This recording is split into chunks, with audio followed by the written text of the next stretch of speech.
They say every theater has its ghosts, but few are as famous or as restless as the ones inside the Pittsburgh Playhouse.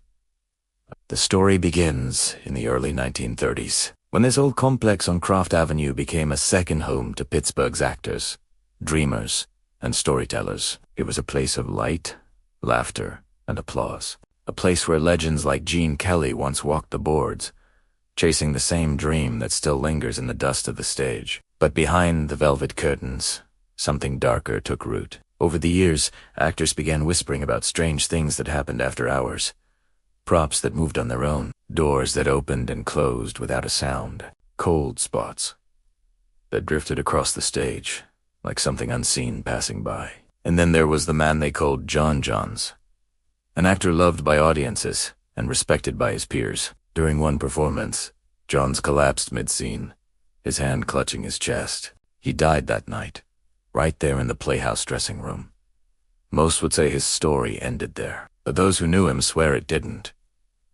Not long after his death, actors reported seeing him again, a tall man in a tuxedo, walking through the aisles when the lights went down. Sometimes he appeared backstage, as if waiting for his cue. Other times, he stood at the edge of the stage, watching rehearsals in silence. They say if you listen closely in the wings, you can still hear a man whispering his lines waiting for a part that never ends.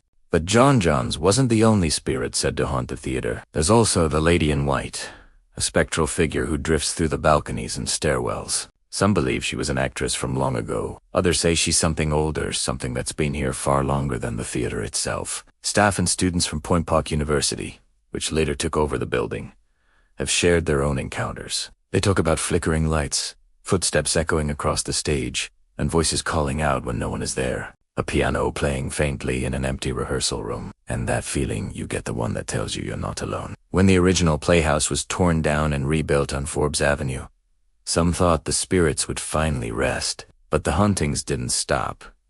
If anything, they followed the actors to their new stage. Security guards and students still talk about shadows moving in the balcony, and doors that opened backstage just before midnight. One night, a cleaning crew heard laughter echoing through the empty theater. When they followed the sound, the stage was dark, but the seats were filled with the faint scent of perfume. Some believe it's the Lady in White. Others think John Johns is still taking his bow. But maybe it's something else, something that clings to the spotlight, unwilling to fade when the curtain falls. Because in the end, the Playhouse isn't just a theater. It's a time capsule, a place where stories never stop being told even by the dead. And in Pittsburgh, where the past and present overlap, like light and shadow, some applause really does last forever. Thanks for watching! If you enjoyed this glimpse into the haunted history of Pittsburgh, don't forget to like this video and subscribe for more stories from the shadows. Stay safe, stay curious, and see you next time.